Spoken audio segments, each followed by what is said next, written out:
Hello friends, career study with Om Academy में आपका स्वागत है। आज हम बात करेंगे छत्तीसगढ़ के 23 जनवरी के घटनाक्रमों पर। साथ ही साथ भारत के अंतर्राष्ट्रीय स्तर के भी कुछ घटनाक्रमों पर हम प्रकाश डालेंगे। देखिएगा, सबसे पहले स्टार्ट करते हैं कल के क्वेश्चन से। उसके क्वेश्चन पे जाने से पहले मैं आपको बता दूं कि हमारा जो करंट अफेयर है प्रमुख बिंदुओं पर केंद्रित होता है, तो हमारे चैनल को जरूर सब्सक्राइब कीजिएगा। चलिए देखते हैं कल के क्वेश्चन से। देखिएगा, सरस मेला का आयोजन 2023 में किस राज्य में किया जाएगा? ठीक है, तो याद रखिएगा सरस मेला का आयोजन जो है, सबसे पहले याद रखिएगा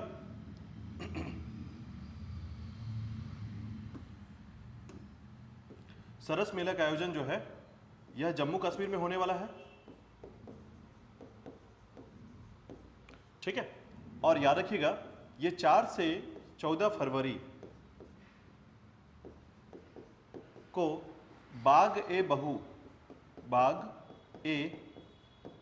बहु नामक स्थान पर होने वाला है। याद रखिएगा ये जो मेला है ये पहली बार हो रहा है जम्मू कश्मीर में। ठीक है, पहली बार हो रहा है।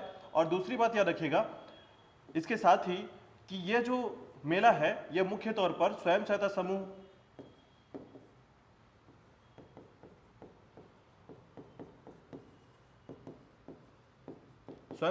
समूह की जो महिलाएं हैं, ठीक है, इन महिलाओं के द्वारा यहां प्रदर्शन किया जाएगा। किन बिंदुओं पर? तो याद रखिएगा हस्तकला, हस्तकरघा और साथ ही साथ खाद्य सामग्री की प्रदर्शन की जाएगी। ठीक है, तो इस तरीके से याद रखिएगा सरस मेला का जो आयोजन होगा जम्मू कश्मीर में, ठीक है, 4 से 14 फरवरी के मध्य होगा और बागे बहु नामक स्थान पर होने वाला है। चलिए देखिएगा, नेक्स्ट है छत्तीसगढ़ के क्रम पर। देखिएगा, राज्य के किस व्यक्ति को ब्राजील सरकार की ओर से order of day Rio Bronco सम्मान से सम्मानित किया गया? ठीक है, तो देखिएगा नाम है इनका प्रशांत बनर्जी। चलिए विस्तार पर बात करते हैं। देखिएगा कि भारत में ब्राजील के राजपूत आंद्रे कोरिया ने दिल्ली में प्रशांत बनर्जी को order of day Rio Bronco सम्मान प्रदान किया है। पेंड्रा के प्रशांत को यह सम्मान गन्ने से उत्पादित एथेनॉल को पेट्रोल गाड़ियों में 20% तक मिलाकर देश सेवा और अंतर्राष्ट्रीय संबंधों पर काम करने के लिए दिया गया है, जिसका उद्देश्य है भारत ब्राजील ऊर्जा समझौते के तहत आत्मनिर्भर भारत की परिकल्पना में आयातित ईंधन की खपत को कम करना।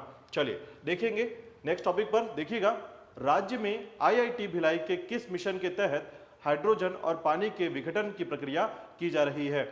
ठीक है, चलिए तो देखिएगा इस मिशन का नाम है मिशन हाइड्रोजन या ग्रीन हाइड्रोजन। चलिए बात करते हैं विस्तार पर। देखिएगा, आईआईटी भिलाई में ग्रीन हाइड्रोजन के लिए बड़े प्लांट की जगह छोटे छोटे यूनिट तैयार किए जा रहे हैं। यह यूनिट जरूरत पर सोलर एनर्जी से पानी का विघटन कर हाइड्रोजन और ऑक्सीजन को अलग अलग निकालेंगे। जल्द ही पानी और सोलर एनर्जी के उपयोग से हाइड्रोजन बनाने का प्रोटोटाइप भी तैयार होगा। चलिए नेक्स्ट टॉपिक पर बात करते हैं। देखिएगा, किस वन मंडल के अंतर्गत स्वयं सहायता समूह को वनौषधि निर्माण हेतु प्रतिष्ठित ग्रेड पुरस्कार से सम्मानित किया गया है? याद रखिएगा कटघोरा वन मंडल। याद रखिएगा छत्तीसगढ़ के कटघोरा वन मंडल को सम्मानित किया गया है। विस्तार पर देखिएगा, बिलासपुर वन वृत्त के कटघोरा वन मंडल में डोंगा नाला में तथा मरवाही के केवची में वनौषधि प्रसंस्करण केंद्र स्थापित है। डोंगा नाला स्थित वनौषधि प्रसंस्करण केंद्र का संचालन हरिबोल स्वयं सहायता समूह द्वारा किया जा रहा है। बिलासपुर वन वृत्त के डोंगा नाला और केवची में महिलाओं द्वारा 36 तरह की औषधि का निर्माण किया जा रहा है। चलिए नेक्स्ट टॉपिक पर देखिएगा, छत्तीसगढ़ के अंतर्गत राज्य में अरपा महोत्सव किस जिले में और किस दिन मनाया जाता है? याद रखिएगा अरपा महोत्सव 10 फरवरी को गोरेला पिंडा मरवाही में मनाया जाएगा। चलिए विस्तार पर बात करते हैं। अरपा प्राधिकरण की बैठक गोरेला पिंडा मरवाही जीपीएम में जिले में की जाएगी और इस बैठक में अरपा महोत्सव 10 फरवरी को मनाने की तैयारी के लिए अरपा के उद्गम क्षेत्रों के संरक्षण से संबंधित कई चर्चाएं की गई हैं। ठीक है, चलिए नेक्स्ट टॉपिक पर देखिएगा, राष्ट्रीय स्तर के कुछ पॉइंट्स पे।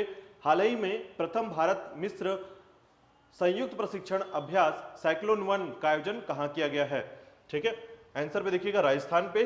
विस्तार पर बात करते हैं। भारत और मिस्र की सेनाओं के बीच 14 जनवरी 2023 से पहला संयुक्त अभ्यास साइक्लोन 1 राजस्थान के जैसलमेर में आयोजित किया जा रहा है। यह सैन्य अभ्यास राजस्थान के रेगिस्तानों में 14 दिनों तक चलने वाला है। चलिए नेक्स्ट देखिएगा, वर्तमान में national sports club of India snooker open crown 2023 किसने जीता है? याद रखिएगा लक्ष्मण रावत ने जीता है ये।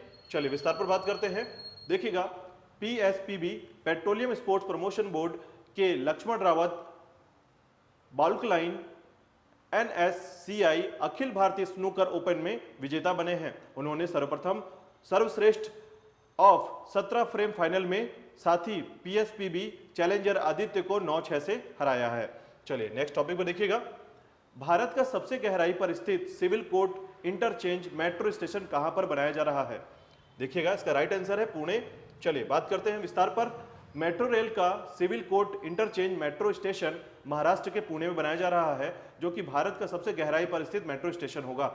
इस स्टेशन की गहराई जमीन से 33.1 मीटर नीचे तक होगी। फरवरी में commissioner of metro railway safety द्वारा सुरक्षा निरीक्षण किया जाएगा। चलिए नेक्स्ट टॉपिक को देखिएगा। वर्ष 2021 में 23 जनवरी को किनकी जयंती को पराक्रम दिवस के रूप में मनाने की घोषणा की गई थी? याद रखिएगा नेताजी सुभाष चंद्र बोस। चलिए विस्तार पर बात करते हैं। देखिएगा कि 23 जनवरी 2023 को नेताजी सुभाष चंद्र बोस की 126वीं जयंती मनाई जा रही है।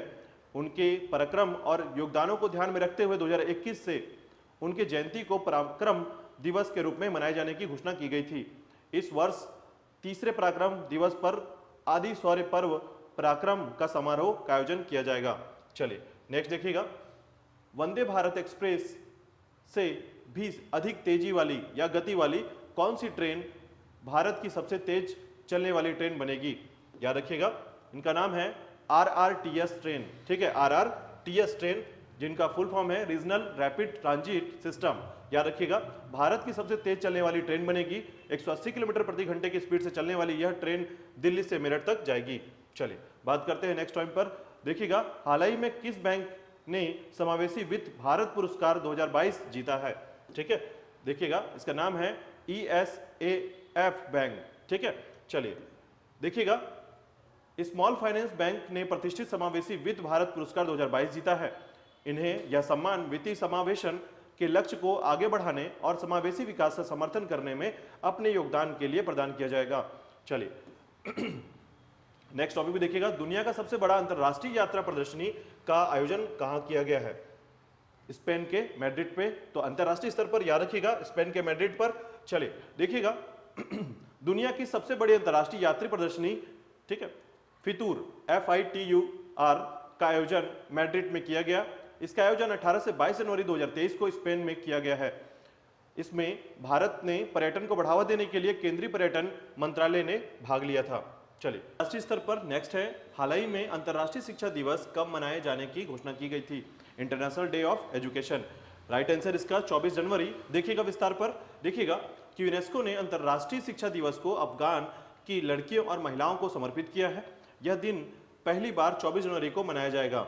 लगभग 80% अफगानी स्कूली छात्राओं ने तालिबान रूल्स के तहत स्कूल जाना बंद कर दिया था।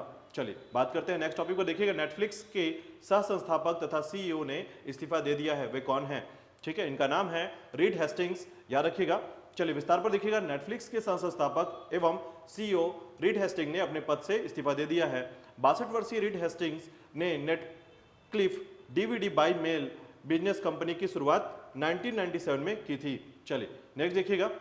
Vedanta Cairn oil and gas के नए प्रमुख किसे नियुक्त किया गया है? ठीक है, तो इसका आंसर कमेंट बॉक्स में जरूर दीजिएगा। मिलते हैं कल नए करंट अफेयर के साथ। धन्यवाद।